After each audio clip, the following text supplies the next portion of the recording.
नमस्कार विद्यार्थी मित्रांनो, आज आपण इयत्ता 10वी विषय विज्ञान आणि तंत्रज्ञान भाग 2 यामधील प्रकरण क्रमांक 3 सजीवातील जीवन प्रक्रिया भाग 2. आता भाग 1 सजीवातील जीवन प्रक्रिया भाग हे प्रकरण आपण अभ्यासलेलं आहे. आता यामधीलच सजीवातील जीवन प्रक्रिया भाग 2 हे प्रकरण आज आपण अभ्यासणार आहोत. यामध्ये आपल्याला 4 मुख्य घटक पाहायचे आहेत. यामध्ये पहिला घटक जो आहे प्रजनन. यामध्ये प्रजननाचे 2 प्रकार, अलैंगिक आणि लैंगिक प्रजनन, आपल्याला कसं याबद्दल माहिती घ्यायची आहे. नंतर प्रजनन आणि आधुनिक तंत्रज्ञान याविषयी माहिती घेणार आहोत. लैंगिक आरोग्य आणि लोकसंख्या विस्फोट या घटकाविषयी, या 4 घटकांविषयी माहिती आपण या प्रकरणामध्ये घेणार आहोत. यामध्ये सुरुवातीलाच आपल्याला काही प्रश्न विचारलेले थोडे आठवा. हे इयत्ता 9वी म्हणजे मागील इयत्तेत आपल्याला जे अभ्यास शिकलेला आहात तुम्ही, तर त्याविषयी आपल्याला काही प्रश्न विचारलेले आहेत. आता यामध्ये मात्र काय केलेलं आहे की मागच्या प्रकरणावरती आपल्याला काय केलेलं आहे, प्रश्न विचारलेले आहेत. नाहीतर याआधी आपण बघितलं की इयत्ता 9वीच्या विज्ञानाच्या पुस्तकामधील आपल्याला प्रश्न विचारले जात होते, पण या प्रकरणामध्ये आपल्याला मागच्या प्रकरणावरती आपल्याला मागचं म्हणजे दुसरं जे प्रकरण आहे सजीवातील जीवन प्रक्रिया भाग 1 याच्यावर आधारित आपल्याला काही प्रश्न विचारलेले आहेत. बघा, पहिला प्रश्न असा आहे की सजीवातील महत्त्वाच्या जीवन प्रक्रिया कोणत्या. आता सजीवातील जीवन प्रक्रिया आपण सांगायचं म्हटलं तर मग रक्ताभिसरण आहे, पोषण आहे, श्वसन आहे, उत्सर्जन आहे, संवेदन आहे, प्रतिसाद आहे. या सगळ्या काय आहेत, महत्त्वाच्या जीवन प्रक्रिया आहेत, असं त्याचं उत्तर आहे. दुसरा प्रश्न असा विचारलेला आहे, शरीरात ऊर्जा निर्मितीसाठी कोणकोणत्या जीवन प्रक्रिया आवश्यक आहेत. आता ऊर्जा निर्मिती म्हणजे काय आलं की एनर्जी. आता आपल्याला एनर्जी कधी मिळते, जेव्हा आपण जेवण करतो. आता जेवण केल्यानंतर त्याचं काय होतं, ऑक्सिडेशन होतं, आणि ऑक्सिडेशन होण्यासाठी कशाची आवश्यकता असते, श्वसनाची आवश्यकता असते, ऑक्सिजनची आवश्यकता असते. तर यासाठीच आपण असं सांगू शकतो की आम्हाला श्वसन आणि रक्ताभिसरण या 2 प्रकारच्या ज्या जीवन प्रक्रिया आहेत यापासून शरीरामध्ये ऊर्जा निर्मिती होत असते. तिसरा प्रश्न असा विचारला की पेशी विभाजनाचे प्रमुख प्रकार कोणते आहेत आणि त्यामध्ये फरक काय. तर मागच्या प्रकरणामध्ये आपण बघितलं की पेशी विभाजनाचे 2 प्रकार आहेत, एक सूत्री विभाजन आणि एक असूत्री किंवा अर्धसूत्री विभाजन असं आपण त्याला म्हणतो. आता यामध्ये फरक काय आहे, तर सूत्री विभाजनामध्ये काय फरक आहे की यामध्ये गुणसूत्रांची संख्या बदलत नाही. एका जनक पेशीपासून 2 जन्यपेशी तयार होतात. बघा, सूत्री विभाजनामध्ये काय होतं की गुणसूत्रांची संख्या बदलत नाही आणि एका जनक पेशीपासून 2 जन्यपेशी तयार होतात. तर अर्धसूत्रीमध्ये काय होतं, अर्धसूत्री विभाजनामध्ये गुणसूत्रांची संख्या अर्धी होते. गुणसूत्रांची संख्या अर्धी होते. सूत्री विभाजनामध्ये काय होते की गुणसूत्रांची संख्या बदलत नाही. मात्र इथं काय होते, अर्धसूत्री विभाजनामध्ये गुणसूत्रांची संख्या अर्धी होते आणि एका जनक पेशीपासून 4 जन्यपेशी तयार होतात. आणि 4 जन्यपेशी तयार होतात हे कुठं, अर्धसूत्रीमध्ये. आणि सूत्री विभाजनामध्ये एका जनकपेशीपासून 2 जनकपेशी तयार होतात, जन्यपेशी तयार होतात. आणि अर्धसूत्रीमध्ये एका जनकपेशीपासून 4 जन्यपेशी तयार होतात. हा आपण याच्यातला फरक सांगू शकतो की पेशी विभाजनाचे 2 प्रमुख प्रकार आहेत, सूत्री विभाजन, अर्धसूत्री विभाजन. फरक आत्ताच मी तुम्हाला सांगितला. चौथा प्रश्न आहे, पेशी विभाजनात गुणसूत्री कोणती भूमिका बजावतात. आता पेशी विभाजनामध्ये हे जी गुणसूत्र आहेत ते काय करतात की आनुवंशिक जे गुणधर्म आहे, ज्या सजीवामध्ये आनुवंशिक गुणधर्म जे आहेत ते आनुवंशिक गुणधर्म एका पिढीपासून दुसऱ्या पिढीपर्यंत नेण्याची मुख्य भूमिका ही काय करत असतात, हे पेशी विभाजनाची गुणसूत्रे बजावत असतात. आनुवंशिक गुणधर्म एका पिढीपासून दुसऱ्या पिढीपर्यंत नेण्याचं काम हे गुणसूत्रे पेशी विभाजनामध्ये करत असतात. आता मागील इयत्तेमध्ये आपण पाहिले की विविध जीवन प्रक्रियांचा आपण अभ्यास केलेला होता. त्या सर्व जीवन प्रक्रिया म्हणजे पोषण, श्वसन, रक्ताभिसरण, उत्सर्जन, संवेदन, प्रतिसाद इत्यादी ह्या मुख्य काय आहेत, जीवन प्रक्रिया आहेत. प्रत्येक सजीवाला जिवंत राहण्यासाठी व जीवन प्रक्रिया आवश्यक आहे. प्रत्येक सजीवाला जिवंत राहण्यासाठी या सगळ्या जीवन प्रक्रिया आता सांगितलेल्या आहेत या आवश्यकच आहेत. या व्यतिरिक्त या वेगवेगळ्या जीवन प्रक्रियासारखीच अजून एक जीवन प्रक्रिया सजीवांमध्ये आढळते. यांच्याबरोबरच अजून एक जी जीवन प्रक्रिया आहे ही प्रत्येक सजीवामध्ये आढळत असते. ती म्हणजे काय आहे? प्रजनन. ती म्हणजे काय? प्रजनन. आता प्रजनन म्हणजे काय की स्वतःसारखाच नवीन जीव निर्माण करणे त्याला प्रजनन असं म्हटलं जातं. लक्षात घ्या. परंतु प्रजनन त्या सजीवाला जिवंत राहण्यासाठी उपयोगी नसते. आता ही जी पोषण, रक्ताभिसरण, उत्सर्जन, संवेदन, प्रतिसाद ही जिवंत राहण्यासाठी महत्त्वाच्या जीवन प्रक्रिया आहेत. मात्र प्रजनन ही जीवन प्रक्रिया सुद्धा सजीवांमध्ये आढळते, मात्र ती डायरेक्ट त्या सजीवाला जिवंत राहण्यासाठी उपयोगी नाही. मग ती कशासाठी उपयोगी आहे? तर ती काय नसते, तर तो सजीव त्या प्रजातीचा आहे, ती प्रजाती जीवन ठेवण्यासाठी मदत करते. बघा की काय आहे की जी प्रजाती आहे, जसं माणसाची प्रजाती आहे, आपण वेगवेगळे प्राण्यांची प्रजाती आहे, पक्ष्यांची प्रजाती आहे, सूक्ष्मजीवांची प्रजाती आहे, हे सगळे काय करतात? आपली प्रजाती जिवंत ठेवण्यासाठी ही प्रजननाची आवश्यकता असते. प्रजनन जर झालं नसतं तर प्रजाती प्रत्येक नष्ट झाली असती. लक्षात घ्या. मग हे जी प्रजाती आहे ही प्रजाती आहे तशी ठेवण्यासाठी आपण काय करत असतो? प्रजनन ही जीवन प्रक्रिया खूप महत्त्वाची सजीवांमध्ये असते. आता खाली आपल्याला निरीक्षण करायचं सांगितलेलं आहे की शेजारील काय सांगितलंय? चित्रांचे निरीक्षण करा. त्या आधारे कोणती जीवन प्रक्रिया तुम्हाला लक्षात आली? आपल्याला हे एक आकृती दिलेली आहे, ब, ख आणि ड. तर आपल्याला पहिले बघूया. यामध्ये आम्हाला दिसते की इथं एक काय झाड, एक फांदी लावलेली दिसते. या फांदीला मुळे फुटलेले आहेत आणि दुसरं झाड सुद्धा इथं आलेलं आहे त्या फांदीलाच. म्हणजे हे काय आहे? शाकीय प्रजनन आहे. आपण पानफुटी वनस्पती बघितलेली असेल. नुसतं पान जरी लावलं तर ते काय जमिनीत रोवलं तर त्याला मुळे येतात, मग हळूहळू ते पाण्याला पाणी फुटत जातात. अशा अनेक प्रकारच्या आपण वनस्पती फांदी लावली तरी काय होतं? त्याचं झाडामध्ये रूपांतर होत असतं. त्याला शाकीय प्रजनन असं म्हटलं जातं. आता दुसऱ्या चित्रामध्ये आम्हाला इथं कोंबडी अंड घालताना दिसते. लक्षात येतंय? दुसऱ्या काय चित्रामध्ये दिसते? अंडी घालताना दिसते. ही एक जीवन प्रक्रिया आहे. तिसऱ्यामध्ये आपल्याला दिसतोय एक बीज आहे, त्या बीजाला मुळे आणि काय झालेलं आहे? वरती पाने फुटलेली दिसतात. म्हणजे अंकुर आपण म्हणू शकतो की या बीजाला अंकुर फुटलेलं आहे. ह्या आपल्याला तिसऱ्या चित्रामध्ये दिसते जीवन प्रक्रिया. चौथं जे आहे जीवन प्रक्रिया, ही जी आहे ही आपल्याला सूत्री विभाजनाची जीवन प्रक्रिया इथं दिसते. ही बघा, एका जनक पेशीपासून 2 जन्य पेशी तयार झालेले आम्हाला इथं दिसत आहेत. म्हणजे हे काय आहे? सूत्री विभाजनाचं काय आहे? जीवन प्रक्रिया आपल्याला इथं दिसते. आता सांगा पाहू, आपल्याला इथं प्रश्न विचारलेला आहे की प्रजाती टिकून राहणे म्हणजे काय? आता प्रजाती टिकून राहणे म्हणजे काय? तर आत्ताच मगाशी आपण सांगितलं की प्रजननाद्वारे काय करतात? प्रजाती टिकवून राहणे. म्हणजे आपण जेव्हा एखादा सजीव प्रजननाद्वारे आपल्यासारखाच एक नवीन सजीव तयार करतो आणि असंच प्रत्येक सजीव सतत तयार करत राहतो, म्हणून आपली ही प्रजाती टिकून राहते, त्यालाच आपण प्रजाती टिकून राहणे असं म्हणतो. येते लक्षात की प्रजननाद्वारे.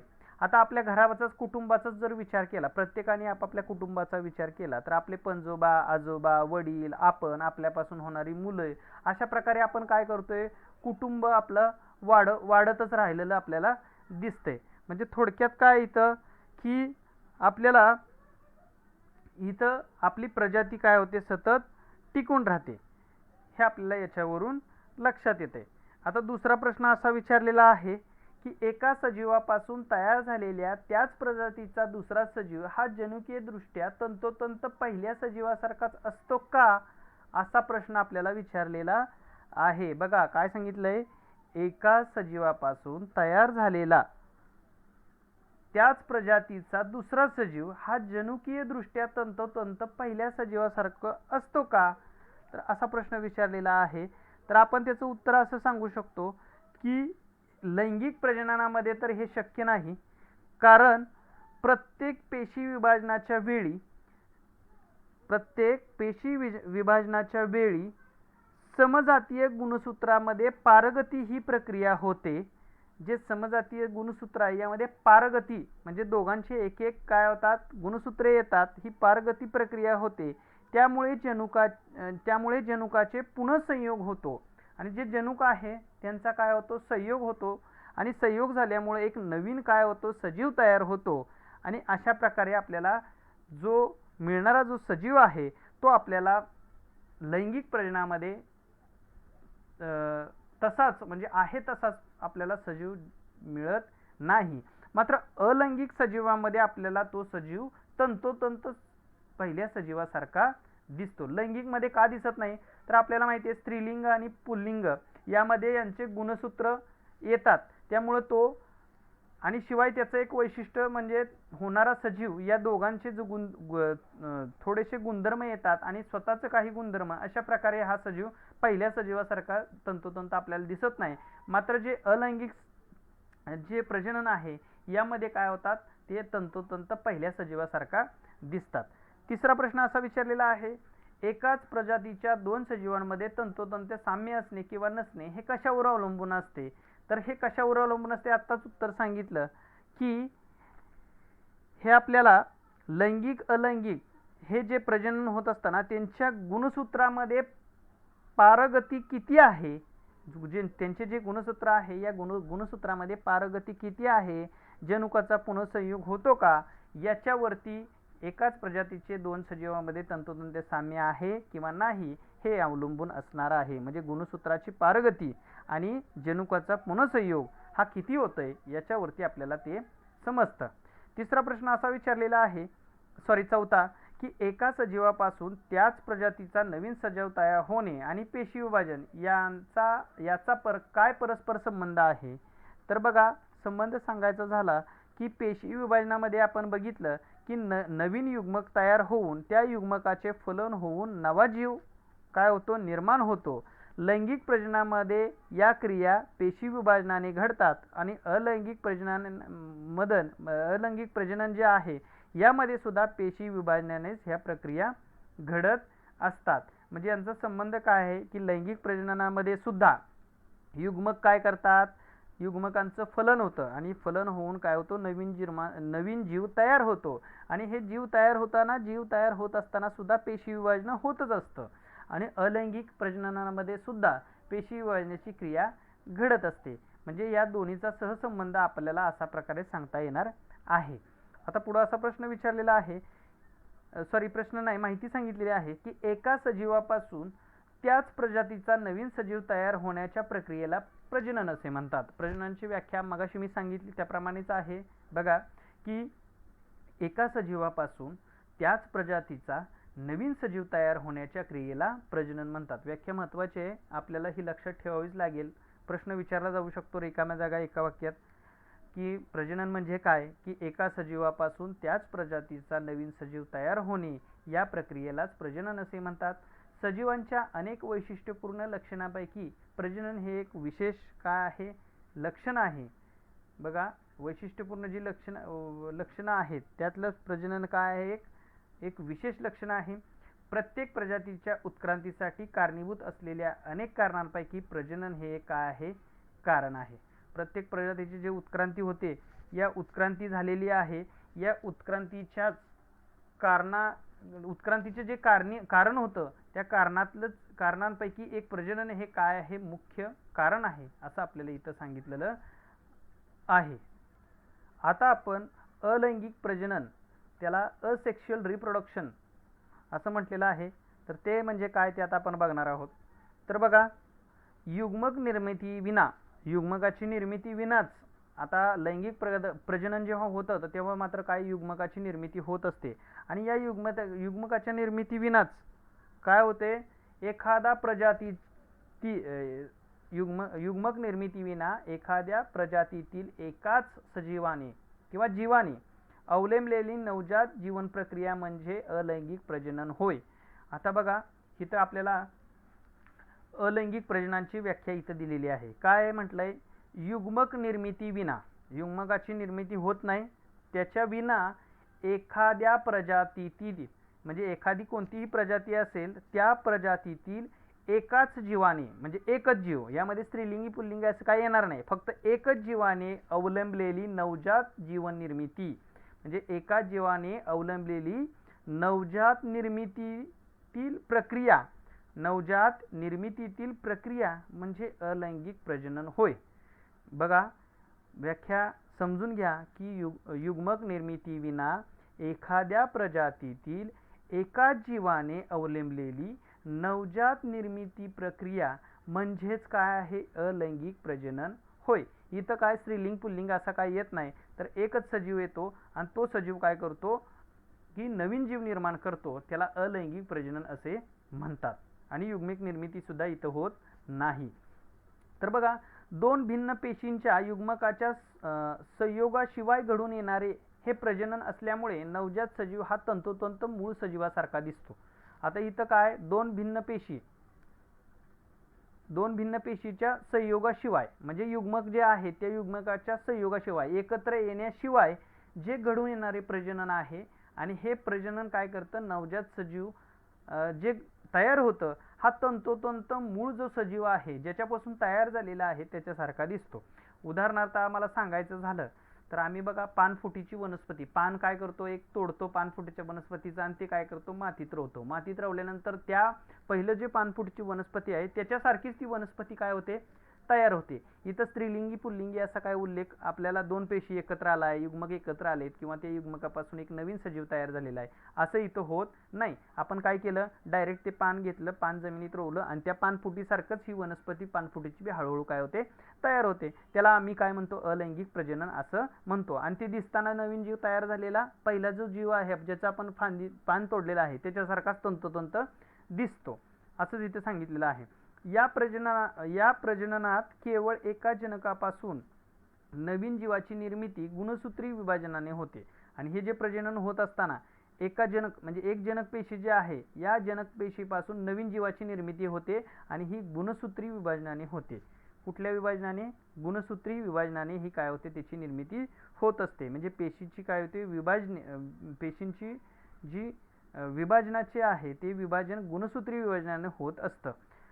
जननिक विचरणाचा अभाव हा अलैंगिक प्रजननाचा तोटा, तर वेगाने होणारे प्रजनन हा या पद्धतीचा फायदा आहे.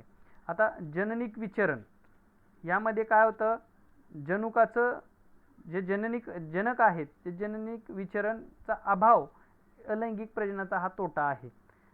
इथं जे जननिक अविचरण होतं इथं हा अलैंगिक प्रजननाचा आपल्याला इथं तोटा सांगितलेला आहे. आणि फायदा काय आहे, तर ह्या प्रकारच्या प्रजननामध्ये काय होतं की हे वेगानं होतं, प्रजनन याचं कसं होतं, वेगानं होतं आणि हा याचा फायदा आहे. म्हणजे बघा, जसं ऊस लावताना आपण बघितलं की ऊसाचा डोळा आपण काय करतो, डायरेक्ट एखादा ऊस कापून आणतो आणि त्याच्या पेऱ्याच्या खाली पेऱ्याच्या मधोमध काय असतं, दोन पेऱ्याच्या मध्ये डोळा असतो. आता तो डोळा आपण डायरेक्ट लावला की जो ऊस तोडून आणलाय त्याच्यासारखाच एक ऊस निर्मिती होते. आणि हे होत असताना काय होते, वेगाने होत असते. मग तोच याचा फायदा आहे.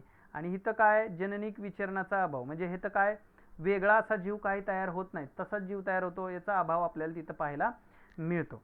आता आपल्याला यामध्ये अलैंगिक प्रजननामध्ये एक पेशीय सजीवातील अलैंगिक प्रजनन याचा अभ्यास सुरुवातीला आपण करणार आहे. म्हणजे एक पेशीय, पेशी किती आहे, फक्त एक पेशीय आहेत. एक पेशीय बहुपेशीय म्हणजे काय आपल्याला माहिती आहे की एक पेशीय सजीव आणि बहुपेशीय सजीव. बहु म्हणजे अनेक पेशींनी तयार झालेलं असतं, शरीर तयार झालेलं असतं, त्यांना बहुपेशीय सजीव म्हणतात. आणि ज्याचं शरीर फक्त एकाच पेशीनं तयार झालेलं आहे त्याला एक पेशीय सजीव असं म्हणतात. तर आपल्याला एक पेशीय सजीवातील अलैंगिक प्रजनन त्याला इंग्रजीमध्ये asexual reproduction in unicellular organisms असं म्हटलेलं आहे. तर त्यातलाच आपल्याला पहिला प्रकार आहे द्विविभाजन, त्याला बायनरी फिजन असं म्हटलेलं आहे. द्विविभाजन आपण आता इथं बघणार आहोत. द्विविभाजन म्हणजे पेशीचं होणारं द्विविभाजन, म्हणजे एका पेशीचं दोन गटामध्ये विभाजन होतं, त्याला द्विविभाजन असे म्हटलं जातं. यामध्ये सुरुवातीला आपल्याला आता बघूया काही कृती करायला लावलेली आहे, ती कृती आधी बघूया. एका चंचुपात्रात अनेक दिवस पाणी साठलेले आणि जलीय वनस्पतींनी समृद्ध अशा तळ्यातील पाणी घ्या. काय म्हटलेलं आहे बघा, एक चंचुपात्र घ्यायचे, या चंचुपात्रामध्ये काय करायचे, अनेक दिवस साठलेलं पाणी आणि जलीय वनस्पतींनी समृद्ध अशा तळ्यातील पाणी. जलीय वनस्पती ज्या असतात बघा तळ्यामध्ये, ज्या जलीय वनस्पती साठलेल्या असतात त्यातलं काय करायचं, आपल्याला थोडंसं पाणी घ्यायचे, त्यामध्ये थोडे गव्हाचे दाणे आणि काही जलीय वनस्पती टाकायचे. आपल्याला त्यामध्ये काय टाकायचं, गहू जे आपल्या घरी असतात त्याचे थोडेसे दाणे आणि काही जलीय वनस्पती असतात त्या जलीय वनस्पती पण त्याच्यामध्ये टाकायचे. 3-4 दिवसांनी त्या वनस्पतींचे किंवा गव्हाचे विघटन होऊ द्या. आता 3-4 दिवसानंतर काय करायचं, काय होणार आहे, ते वनस्पती आणि गव्हाचे विघटन झालं पाहिजे, अशा प्रकारे ते द्रावण तयार झाले पाहिजे. चौथ्या दिवशी सकाळी लवकर एक स्वच्छ काचपट्टी घेऊन त्यावर चंचू पात्रातील पाण्याचे थेंब घ्या. आणि जे आपण घेतलेलं आहे पाणी चंचू पात्रामध्ये, ज्यामध्ये गव्हाचे दाणे आपण टाकलेले आहे किंवा जलीय वनस्पती टाकलेली आहे, तर त्याच्यातलंच पाणी घ्यायचं आहे. पाणी घ्यायचे एक काचपट्टीवरती घ्यायचे आहे आणि काचपट्टीवरती घेऊन त्याचा थेंब एक घ्यायचा आहे. आणि वरती काय करायचे, फोर स्लिप म्हणजे कवर काच, आपल्याला आच्छादन काच म्हणतात त्याला, ती काय करायची त्या काचपट्टीवर घ्यायचं आहे आणि सूक्ष्मदर्शकाखाली निरीक्षण करायचे. उघड्या डोळ्यांनी आपल्याला हे दिसणार नाहीये, म्हणून आपल्याला मायक्रोस्कोप सूक्ष्मदर्शकाखाली याचं निरीक्षण करायचं आहे. आपल्याला काय दिसणार आहे, तुम्हाला अनेक पॅरामेशियमचे आपल्याला द्विविभाजन करताना दिसून येतील. पॅरामेशियम जे आहेत ते काय करतात, द्विविभाजन करताना आपल्याला इथं दिसून येणार आहेत. आता पॅरामेशियम बघा, आपल्याला इथं अमिबा दाखवलेला आहे, हा पॅरामेशियम दाखवलेला आहे आणि हा आपल्याला दाखवलेला आहे युग्लिना. अशा प्रकारे हे एक पेशीय सजीव आहेत आणि यांचं द्विविभाजन कशा पद्धतीने होतं हे आपल्याला इथं दाखवलेलं आहे. आता पॅरामेशियमचं विभाजन करण्यासाठी आपण बघितलं की तळ्यातलं साठलेलं पाणी आपण घेतलेलं आहे आणि हे साठलेलं पाणी जे आहे, हे पाणी घेतल्यानंतर आपण गव्हाचे विघटन होण्यासाठी गव्हाचे दाणे याच्यामध्ये टाकलेले आहेत आणि नंतर 4 दिवसांनी आपण ते पाणी काचपट्टीवरती घेऊन आपण काय केलेलं आहे, ते त्याचं निरीक्षण केलेलं आहे. तर अशा प्रकारेच आपण आता पुढे बघा माहिती काय दिलेली आहे की आदिकेंद्रकी सजीव म्हणजे जीवाणू, याच्यामध्ये आपल्याला कोणकोणाचे विभाजन होते एक पेशीय, तर आदिकेंद्रीय सजीव जसे की जीवाणू, आदिजीव कोणकोणते आहेत, अमिबा आहे, पॅरामेशियम, युग्लिना, यांची चित्र हे उजव्या साईडला दिलेलीच आहे बघा, अमिबावरती पॅरामेशियम आणि युग्लिना. तर दृश्यकेंद्रकी म्हणजे आपल्याला ज्यांचं केंद्रक स्पष्ट दिसतंय असे दृश्यकेंद्रकी कोणकोणते आहेत, तर दृश्यकेंद्रकी पेशीतील कोणत्या, तंतुकणिका आणि हरितलवके ही पेशी अंगके द्विविभाजन पद्धतीने अलैंगिक प्रजनन करतात. जसे दृश्यकेंद्रकी पेशी म्हणजे जे आहेत, दृश्यकेंद्रकी पेशी जे आहेत या पेशीमध्ये असणारे तंतुकणिका आणि हरितलवके ही सुद्धा काय करतात, पेशी अंगिके आहेत, पेशीचे अंगके आहेत, हे सुद्धा द्विविभाजन पद्धतीने अलैंगिक प्रजनन करत असतात. या प्रकारात जनक पेशीचे 2 समान भागात विभाजन होऊन 2 नवजात पेशी तयार होतात. सदर विभाजन सूत्री विभाजन किंवा असूत्री विभाजन पद्धतीने होते, त्याला मिटॉसिस किंवा अमिटॉसिस असं म्हटलेलं आहे. तर काय सांगितलेलं आहे की हे जे द्विविभाजन आहे हे आदिकेंद्रकी सजीव जे जीवाणू आहेत, आदिजीव, अमिबा, पॅरामेशियम, युग्लिना यांच्यामध्ये होतात. शिवाय दृश्यकेंद्रकी ज्या पेशी आहेत त्यांचे जे पेशी अंगिके आहेत, तंतुकणिका आणि हरितलवके हे सुद्धा काय करतात, द्विविभाजनाने अलैंगिक प्रजनन करतात. या प्रकारामध्ये जे प्रजनन होतं हे एका जनक पेशीपासून 2 जन्य पेशी तयार होतात. म्हणजे एका जनक पेशीचे 2 समांतर भागामध्ये विभाजन होऊन 2 नवजात पेशी इथं तयार होतात दिसत आहेत आपल्याला. त्यालाच सदर विभाजन हे सूत्री विभाजन किंवा अर्धसूत्री विभाजनाने होते असं आपल्याला इथं सांगितलेलं आहे. आता अजून म्हटलेलं आहे की वेगवेगळ्या आदिजीवांमध्ये विभाजन अक्ष वेगवेगळा असतो. आता वेगवेगळ्या आदिजीव जे आहेत, आदिजीव कोणकोणते आहेत, अमिबा आहे, पॅरामेशियम आहे, युग्लिना आहे. आता यामध्ये आपल्याला काय सांगितलेलं आहे की यामध्ये प्रत्येक जे पेशी आहे त्या पेशीचं विभाजन होत असताना त्याचा अक्ष हा वेगवेगळा असू शकतो. अक्ष म्हणजे काही विभाजन होताना आडवे होईल पेशींचं, काही उभे होईल, म्हणजे कोणत्याही पद्धतीने याचं अक्षाकडून काय होणार आहे, अक्ष वेगळा असल्यामुळं विभाजन हा काय होणार आहे, वेगवेगळा. अक्ष म्हणजे उभी रेष ज्याचे 2 भाग पडतात त्याला आपण अक्ष म्हणतो. येते लक्षात. अक्ष म्हणजे अशी रेष काढतो आपण की ज्याचे आपण 2 भाग करू शकतो. जसं आपण पृथ्वी गोल आहे, पृथ्वीचं विषुववृत्त हा अक्ष आहे की अक्ष काय आहे, उत्तर ध्रुव आणि दक्षिण ध्रुव दर्शवतो. अशा प्रकारे या पेशीमध्ये सुद्धा अक्ष असतात. मग काही उभे असतील किंवा आडवे असतील, काहींना आकार नसल्यामुळे कशी अक्ष असू शकतात. मग त्याच प्रकारे आपल्याला या विभाजनाचे अक्ष इथं वेगवेगळा असतो. उदाहरणार्थ अमिबा हा याचा विशिष्ट आकार नसल्यामुळे, अमिबा आपण बघितला तर त्याला असा विशिष्ट आकार स्वतःचा नाहीच आहे, त्याच्यामुळं कोणत्याही अक्षातून त्याचं विभाजन होऊ शकतं.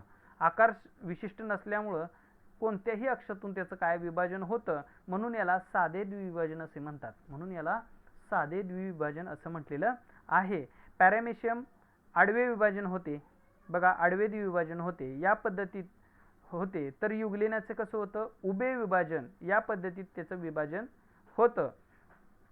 सजीवांमध्ये द्विविभाजन शक्यतो अनुकूल परिस्थिती म्हणजे मुबलक अन्न उपलब्ध असेल तेव्हाच होतं. आणि या सजीवांमध्ये द्विविभाजन कधी होतं? जेव्हा त्यांना मुबलक अन्न उपलब्ध असतं, अनुकूल परिस्थिती असते, परिस्थिती चांगली असते, मुबलक अन्न प्रमाणात उपलब्ध असतात, तेव्हाच हे द्विविभाजन किंवा द्विविभाजन त्यांचं जे होतं त्यासाठी आवश्यक असणाऱ्या गोष्टी कोणत्या आहेत? अनुकूल परिस्थिती आणि मुबलक अन्न ह्या जर असतील तरच त्यांचं द्विविभाजन होणार आहे. आता आपण यांचं द्विविभाजन प्रत्येकाचं बघूया कसं झालं. याला अमिबाला साधं द्विविभाजन म्हटलेलं आहे, कारण ह्या अमिबाचा आकार सारखा नसतो, त्यामुळं आपल्याला याचं विभाजन होत असताना कसंही होऊ शकतं. तर आपल्याला बघा हळूहळू काय झालं, हे केंद्रक लांबलेलं दिसतंय आपल्याला.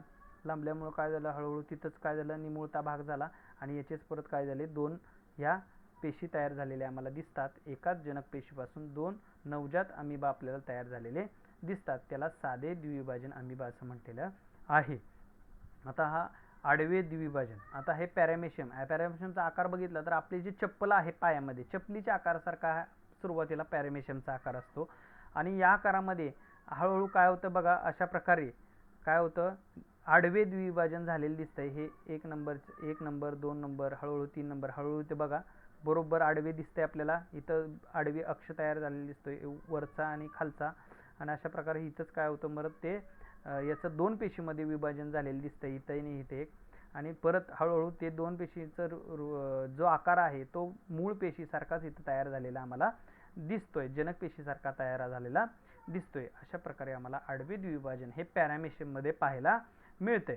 आता यानंतर तिसरं जे विभाजन आहे ते आडवे विभाजन आहे. आता आडवे विभाजन झालं, आता आपल्याला हे उभे विभाजन पाहायला मिळणार आहे. हे आहे युग्लिना. हे सुद्धा एक आदिजीव आहे. या आदिजीवामध्ये आपल्याला बघा अशा प्रकारे बघा यांचे स्टेज दिलेले आहेत. सुरुवातीचं युग्लिना, हळूहळू अनुकूल परिस्थितीमध्ये अन्न असताना स्वतःमध्ये काय केलं, त्यांनी द्विविभाजनाची प्रोसेस चालू केलेली आहे, पद्धत चालू केलेली आहे. हळूहळू हे केंद्रक बघा, हे वरतीचे जे दोन भाग आहेत हे काय होतात, इथं एकच भाग दिसतोय, हे दिसतात ह्याचे हा अंगके एकच दिसतं, इथं दोन तयार झालेले दिसतात, इथं सुद्धा दोन तयार झालेले असतात, केंद्रक सुद्धा दोन. अशा प्रकारे काय होतात, हळूहळू याच्यामध्ये लांबी वाढत गेलेली हे इथं आम्हाला ह्या चित्रामध्ये दिसतंय. ही लांबी वाढत जाऊन काय होते, मध्येच आपल्याला अशी बरोबर काय होतात, निमुळता भाग होऊन हे दोन्ही काय होतात, सेपरेट होतात. आणि सेपरेट झाल्यानंतर हे मूळ पेशी, जनक पेशीसारखे हे दोन झालेले युग्निला आपल्याला दिसतात. हे उभे द्विविभाजनाचाच काय एक प्रकार आहे, लक्षात घ्या. हे उभे द्विविभाजन आहे. तर लक्षात आपल्याला एक म्हणायचं आहे की अमिबाचं साधे द्विविभाजन होते, पॅरामेशियमचे आडवे द्विविभाजन होते आणि युग्लिनाचे उभे द्विविभाजन होताना आम्हाला दिसतंय. आपण आता बघितलं, काय बघितलं तर द्विविभाजन हे बघितलेलं होतं. आता आपल्याला बहुविभाजन बघायचं आहे. द्विविभाजन म्हणजे दोन भागामध्ये विभाजन, तर म्हणून त्याला द्विविभाजन म्हटलंय. बहुविभाजन म्हणजे अनेक पेशींचं रूपांतर कशामध्ये, विभाजन कशामध्ये होणार आहे, अनेक पेशीमध्ये विभाजन होणार आहे, त्याला मल्टिपल फिजन असं म्हटलेलं आहे. तर बघूया, अमिबा आणि तत्सम एकपेशीय आदिजीव प्रतिकूल वातावरणामध्येही बहुपेशीमध्ये बहुविभाजन पद्धतीने अलैंगिक प्रजनन करतात. बघा, अमिबा आणि तत्सम एकपेशीय जे आदिजीव आहेत ते प्रतिकूल जे वातावरण असतं, अनुकूल नाही म्हटलं, अनुकूलच्या विरुद्ध आहे, प्रतिकूल म्हणजे जे विभाजनासाठी असं वातावरण अनुकूल नाही त्याला प्रतिकूल म्हटलेलं आहे. अशा या प्रतिकूल वातावरणामध्ये काय करतात, बहुविभाजन पद्धतीने अलैंगिक प्रजनन करतात. म्हणजे जेव्हा प्रतिकूल वातावरण असतं बघा, अनुकूल वातावरण जेव्हा असतं, अन्न व्यवस्थित मिळतं, मुबलक अन्न उपलब्ध असतं, तेव्हा ते द्विविभाजन करू शकतात. मात्र हे जे आदिजीव आहेत, हे आदिजीव जेव्हा वातावरण अनुकूल नसतं म्हणजे ते प्रतिकूल असतं किंवा अन्न पुरेसे उपलब्ध नसतं, अशा वेळी ते काय करतात, बहुविभाजन पद्धतीने अलैंगिक प्रजनन करतात. बहुविभाजन पद्धतीने काय करतात, अलैंगिक प्रजनन करतात. ज्यावेळी अपुरे अन्न किंवा इतर प्रकारची प्रतिकूल परिस्थिती तयार होते त्यावेळी अमिबा छद्मपाद तयार करत नाही आणि हालचाल थांबवतो. बघा, जेव्हा पुरेसे अन्न उपलब्ध नसतं, प्रतिकूल परिस्थिती असते, अशा वेळी अमिबा काय करतो, छद्मपाद तयार करत नाही आणि हालचाल थांबवतो. म्हणजे स्वतः काय करतो, छद्मपाद तयार करत नाही, स्वतःची हालचाल थांबवतो. आणि तो कसा होतो, नंतर तो गोलाकार होतो, त्याचा आकार आधी आपण बघितला गोलाकार नव्हता, मात्र तो काय करतो, स्वतःला गोलाकार बनवतो आणि पेशीपटलाभोवती कठीण संरक्षण कवच तयार करतो. म्हणजे बघा इथं दाखवलेला आहे, हा अमिबाचा आकार गोलाकार आहे का, नाही, पण प्रतिकूल परिस्थिती, पुरेसं अन्न नाही, त्यावेळी तो काय करतो, स्वतःला गोलाकार बनवतो आणि अशा प्रकारे हा आपल्याला हे संरक्षण भिंत तयार केल्यासारखं साईडला दिसतंय. त्याला आपण इथं बघा काय म्हटलेलं आहे, संरक्षण कवच तयार करतो. पेशी पटलाभोवती, हे पेशीचं पटल आहे, याभोवती एक असं संरक्षण कवच तयार केलेलं दिसतंय आणि अशाच कवचबद्ध अमिबाला किंवा कोणत्याही एकपेशीय सजीवाला पुट्टी, त्याला सिस्ट असं म्हटलेलं आहे. काय म्हणतात की अशाच कवचबद्ध अमिबाला, म्हणजे याच अशा प्रकारच्या अमिबाला आम्ही काय म्हणतो, पुट्टी, त्याला सिस्ट असं म्हटलं जातं. संरक्षण भिंत म्हणजे पेशी पटलाभोवती अशी संरक्षण भिंत तयार करतो, त्यालाच आम्ही काय म्हणतो, अशा गोलाकार अमिबाला पुट्टी, त्याला सिस्ट असं म्हणतो. नंतर पुट्टीमध्ये पहिल्यांदा फक्त एकच केंद्रक आहे. आता हे पुट्टी बघितलं, यामध्ये आपल्याला मध्ये कुठं काय दिसतंय, एकच केंद्रक पाहायला मिळतंय.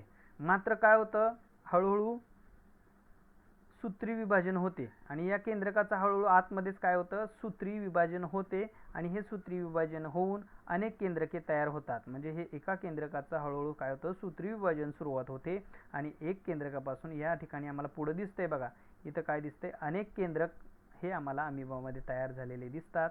म्हणजे आम्हाला इथं काय झाले, अनेक केंद्रक, एका केंद्रकापासून अनेक केंद्रके तयार झालेली दिसतात. आता मग पेशीद्रव्याचेही विभाजन होते. आता मग काय होते, या पेशीद्रव्य आहे, याच्यामध्ये आतलं जे हे केंद्रक आहे आणि हे जे पेशीद्रव्य आहे, याचे सुद्धा विभाजन होते आणि अनेक छोटे छोटे अमिबा काय होतात, तयार होतात. केंद्रकाचे जसे जसे काय होतात, अनेक केंद्रके तयार होतात, मग पेशीद्रव्याचेही त्या प्रकारे विभाजन होतं आणि अशा प्रकारे अनेक अमिबा छोटे छोटे आम्हाला त्या काय दिसतात, तयार झालेले इथं आतमध्ये दिसतंय. आणि जेव्हा प्रतिकूल परिस्थिती असेपर्यंत ते पुटीमध्येच राहतात. जोपर्यंत चांगली परिस्थिती निर्माण होत नाही, म्हणजे जगण्यासाठी पुरेसे अन्न आणि चांगली परिस्थिती वातावरणाची तयार होत नाही, तोपर्यंत या पुट्टीमध्येच, म्हणजे या संरक्षण भिंतीच्या आतमध्येच ते अमिबा काय होतात, छोटे छोटे राहत असतात. आणि जेव्हा अनुकूल परिस्थिती जेव्हा तयार होते, तेव्हा ही काय होते, पुट्टी फुटते आणि फुटल्यानंतर असे अनेक नवजात अमिबा काय होतात, बाहेर पडतात. म्हणजे पुरेसे अन्न तयार झालं, चांगली परिस्थिती वातावरणाची तयार झाली, तर ते काय करतात, ही पुट्टी फुटते आणि हे आतले सगळे अमिबा बाहेर पडतात. अशा प्रकारे बहुविभाजन प्रक्रिया ही घडत असते. समजायला सोपी आहे, लक्षात घ्या. तर अशा प्रकारे ही बहुविभाजन प्रक्रिया ही अमिबाच्या बाबतीत घडत असते. आता यामध्ये आपल्याला जरा डोके चालवा असं म्हटलेलं आहे की विभाजन या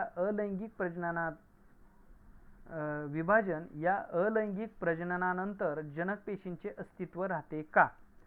आता जनक पेशीचं अस्तित्व इथं राहते का असं विचारलेलं आहे. तर इथं आपण बघितलं की बहुविभाजन प्रक्रियेमध्ये तर जनक पेशीचं अस्तित्व राहिलंच नाही, ते काय झालं, विभाजनच झालेलं आहे. आता तिसरं यातलंच कलिकायन असं म्हटलेलं, त्याला बडिंग असं म्हटलेलं आहे. कलिकायन म्हणजे नक्की काय ते आता आपण बघणार आहोत. तर बघा, कलिकायनमध्ये आपल्याला कृती एक करायला लावलेली आहे सुरुवातीलाच. तर ते आपण काय करणार आहे, कृती आधी बघणार आहोत. कृती बघा, बाजारातून ॲक्टिव्ह ड्राय ईस्ट, बघा ॲक्टिव्ह ड्राय ईस्ट पावडर आणा. 1 चंचू पात्रात 50 ml कोमट पाणी घ्या. त्यात 5 ग्रॅम ड्राय ईस्ट पावडर आणि 10 ग्रॅम साखर मिसळून ते मिश्रण चांगले ढवळा. बघ काय सांगितलंय, बाजारातून ॲक्टिव्ह ड्राय ईस्ट पावडर मिळते, ती घ्यायचे. एका चंचूपात्र घ्यायचे आणि या चंचूपात्रात काय घ्यायचे, 50 ml कोमट पाणी घ्यायचे. 5 ग्रॅम ते जे आणलेलं आहे ड्राय ईस्ट, त्यातलं 5 ग्रॅम ड्राय ईस्ट पावडर घ्यायचे आणि 10 ग्रॅम काय करायचे, साखर टाकायची त्याच्यामध्ये आणि मिश्रण चांगलं ढवळायचं आहे. 1 तास ते मिश्रण उबदार ठिकाणी ठेवून नंतर त्या मिश्रणाचे एक थेंब स्वच्छ काचपट्टीवर घ्या. 1 तास काय करायचे, ते मिश्रण उबदार ठिकाणी ठेवायचे आणि उबदार ठिकाणी ठेवल्यानंतर त्या मिश्रणातला एकच थेंब घ्यायचे काचपट्टीवरती. काचपट्टीवरती घेतल्यानंतर त्याच्यावरती आच्छादन काच टाकायचं आणि संयुक्त सूक्ष्मदर्शक मायक्रोस्कोप खाली काय करायचं, आपल्याला त्याचं निरीक्षण करायचं आहे. निरीक्षण केल्यानंतर आपल्याला काय दिसणार आहे की तुम्हाला किण्व म्हणजेच पेशीमुक्लायन, त्यालाच कलिकायन करताना दिसतील. म्हणजेच काय, अनेक किण्व पेशींना एक छोटी छोटी कलिका दिसेल. किण्व या एकपेशीय कवकामध्ये कलिकायन पद्धतीने अलैंगिक प्रजनन होते. किण्व पेशी कलिकायन पद्धतीने प्रजनन करण्यासाठी सूत्री विभाजनाने 2 नवजात केंद्रके तयार करते. या पेशीला जनक पेशी म्हणतात. या जनक पेशीला बारीकसा काय होतो, फुगवटा येतो. हा फुगवटा म्हणजे कलिका असते. तो नवजात केंद्रकापैकी एक केंद्रक कलिकामध्ये प्रवेश करतो. कलिकेची योग्य वाढ झाल्यानंतर ती जनक पेशीपासून वेगळी होते आणि स्वतंत्र नवजात किण्व पेशी म्हणून वाढू लागते. हे जेव्हा आम्ही ड्रायस्ट पावडर घेतली, 50 ml कोमट पाण्यामध्ये घेतली, 10 ग्रॅम आपण साखर टाकून जेव्हा मिश्रण ढवळणार आहे, 1 तासानंतर उबदार जागेमध्ये ठेवलेलं हे मिश्रण जेव्हा काचपट्टीवर घेणार आहे, तेव्हा आम्हाला ही कलिकायन जी प्रक्रिया आहे ती आम्हाला निरीक्षण करायला मिळणार आहे. आता काय दिसणार आहे की ही जी पेशी आहे, या पेशीला काय होतं की कलिकायन आपल्याला करताना दिसतात. कलिकायन म्हणजेच काय, ही समजा एक पेशी आहे, जनक पेशी किण्वची आहे असं समजूया. या किण्व पेशीला काय होतो, फुगवटा येतोय, कलिका दिसते. म्हणजे अशा प्रकारे इथं आपल्याला दिसते, हे फुगवटा आलेल्यासारखा दिसतो. आणि हे फुगवटा कशा प्रकारे असतो, तर अलैंगिक प्रजननाद्वारेच असतो. कलिकायन हे सुद्धा काय होतं, अलैंगिक प्रजनन होतं. आणि ही जी हळूहळू काय होतं, फुगवटा होऊन हे केंद्रक सुद्धा काय असतं, लांब होतं. आणि हे होत असताना सूत्री विभाजनानेच काय होतं, हे सगळं घडत असतं. आणि सूत्री विभाजनानेच काय होतं, हे जे केंद्रकाचे काय होतात, 2 नवजात केंद्रके आम्हाला इथं तयार झालेले असतात. एक या साईडला आणि एक या साईडला दिसतंय. नवीन कलिका तयार झालेली आम्हाला फुगवटा येतो. अशा प्रकारे फुगवटा आल्यानंतर इथं नवीन कलिका तयार झाले. केंद्रकाचे 2 भाग झाले. इथं नवीन कलिका आणि इथं आहे तसं जुनी आहे तसं. आणि हळूहळू काय होतं की या नवीन कलिकापासून काय होता, ही जनक पेशी वेगळी होते. इथं दिसतंय ही नवीन कलिका वेगळी झालेली आहे आणि ही जनक पेशी आहे तसा राहिलेला आहे. आणि अशा प्रकारे काय होतात, योग्य वाढ होऊन अशा प्रकारच्या अनेक पेशी काय होतात, किण्व किंवा कलिकायन द्वारे किण्व या पेशीपासून अनेक अशा नवीन पेशी कलिका तयार झालेल्या आम्हाला या ठिकाणी दिसतात. अशा प्रकारे हे कलिकायन प्रोसेस अलैंगिक प्रजननामध्ये आपल्याला पाहायला मिळतात. आता यामध्ये पुढचा जो भाग आहे की बहुपेशीय सजीवामध्ये अलैंगिक प्रजनन तो भाग आपण काय करणार आहे, पुढील व्हिडिओमध्ये पाहणार आहोत. झालेल्या भागाचं तुम्ही काय करायचं आहे, वाचन करायचं आहे, समजून घ्यायचं. आता आपण इथंच थांबणार आहोत. धन्यवाद.